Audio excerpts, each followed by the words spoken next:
Channel అద్భుతం. నేను ఈరోజు మన ఛానల్లో ఒక సింపుల్ రెసిపీ గురించి చెప్పబోతున్నానండి. ఇది సింపులే కదా అని అనుకోకండి.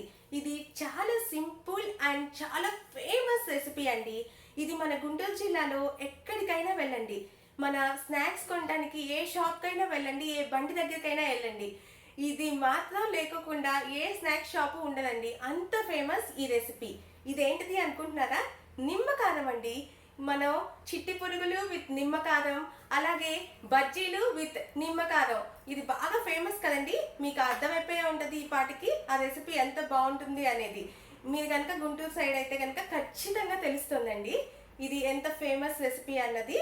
అయితే దీన్ని మనం స్నాక్స్లోకి వాడుకోవచ్చు, అలాగే టిఫిన్స్లోకి వాడుకోవచ్చు, అలాగే రైస్లో కూడా మనం దీన్ని వాడుకోవచ్చు అండి.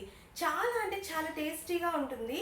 అలాగే ఫీవర్ వచ్చిన వాళ్ళు కానివ్వండి, ఒక్కొక్కసారి మనకి ఏదైనా హెల్త్ బాగాలేనప్పుడు మనకి అన్నం సరిగా తినబుద్ధి కాదు, నోటికి ఏ తిన్నా కూడా చేదుగా అనిపిస్తూ ఉంటుంది. ఆ టైంలో కూడా మనం గనక ఈ రెసిపీని ట్రై చేసి వాడుకున్నట్లయితే చాలా మందికి చాలా బాగా నచ్చుతుందండి. ఐ మీన్ మనకి హెల్త్ బాగాలేని టైంలో కూడా మనం దీన్ని బాగా లైక్ చేస్తాం, అంత బాగుంటుంది ఈ రెసిపీ. అయితే మనం ఈ రెసిపీని ఎలా మేక్ చేయాలో చూసేద్దాం.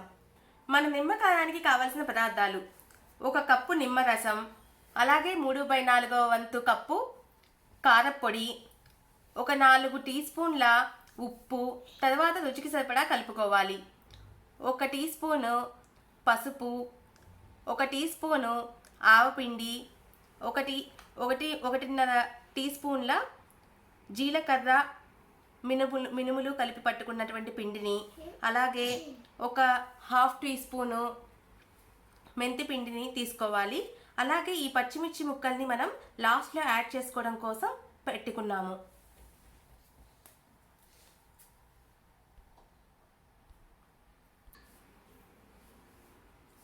మనం ఇప్పుడు ప్రాసెస్ స్టార్ట్ చేద్దాం.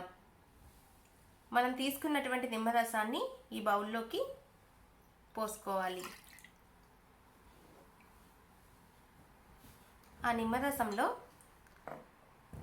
మనం తీసుకున్నటువంటి కారపొడిని కూడా వేసుకోవాలి. ఇది గుర్తుపెట్టుకోండి, కారం స్పైస్ని బట్టి అడ్జస్ట్ చేసుకోండి. అలాగే ఇందులోకి మనం తీసుకున్నటువంటి ఉప్పుని కూడా వేసుకోవాలి. అలాగే మనం తీసుకున్నటువంటి పసుపుని, ఆవపిండిని, జీలకర్ర మినుముల పిండిని, అలాగే మెంతి పిండిని కూడా వేసుకొని చక్కగా కలుపుకోవాలి.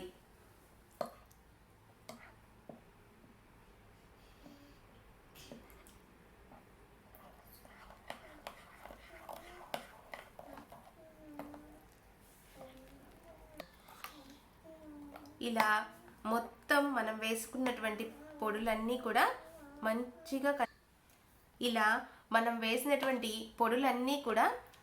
మంచిగా కలిసేదాకా మనం దీన్ని చక్కగా కలుపుకోవాలి. ఇదిగోండి, చక్కగా కలుపుకున్నాము. ఈ కన్సిస్టెన్సీ వచ్చేదాకా ఇలా కలుపుకోవాలి. ఇంకా కావాలంటే కనుక కొంతమంది ఇంకా కొద్దిగా పలచగా కావాలనుకుంటే మనం ఇంకొక నిమ్మకాయని తీసుకొని దీంట్లో కలుపుకోవచ్చండి. దీంట్లోకి మనం తీసుకున్నటువంటి పచ్చిమిర్చి ముక్కల్ని కూడా వేద్దాము. ఇవేంటంటే ఆప్షనల్ అండి, పూర్తిగా ఈ పచ్చిమిర్చి ఆప్షనల్. ఇది వేసుకుంటే ఏంటంటే మనం రైస్లో కానివ్వండి, పెరుగులోకి నంచుకోవడానికి కొంతమంది యూజ్ చేస్తూ ఉంటారు. ఈ ముక్క బాగా నాని ఇందులో చాలా టేస్టీగా ఉంటుంది. మా ఇంట్లో వాళ్ళకైతే చాలా ఇష్టం అండి. అందుకోసమని నేను పచ్చిమిర్చి ముక్కల్ని కూడా వేసి కలుపుతున్నాను. మీరు కూడా ఇలా ట్రై చేయండి, చాలా బాగుంటుంది. ఒక 2-3 డేస్ మంచిగా నానిన తర్వాత కనుక మనం తింటే ఇగో ఈ ముక్క చూసారా, చాలా అంటే చాలా టేస్టీగా ఉంటుందండి.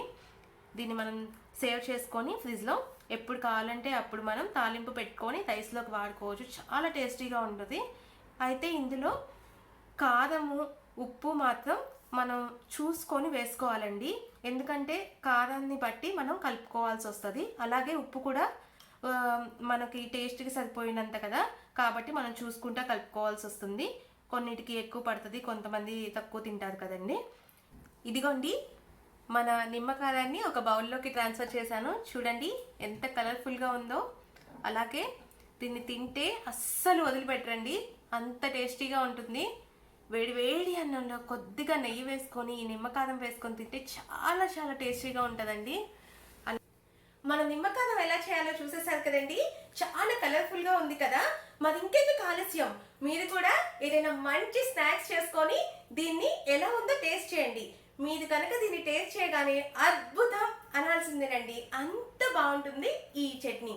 మీరు ఒకసారి కనుక దీన్ని ట్రై చేసి ఎలా ఉందో నాకు కామెంట్ చేయండి. అలాగే నా వీడియో కనుక మీకు నచ్చినట్లయితే లైక్ చేయండి, షేర్ చేయండి. అలాగే మన ఛానల్ని సబ్స్క్రైబ్ చేయడం మాత్రం మర్చిపోకండి. Thank you.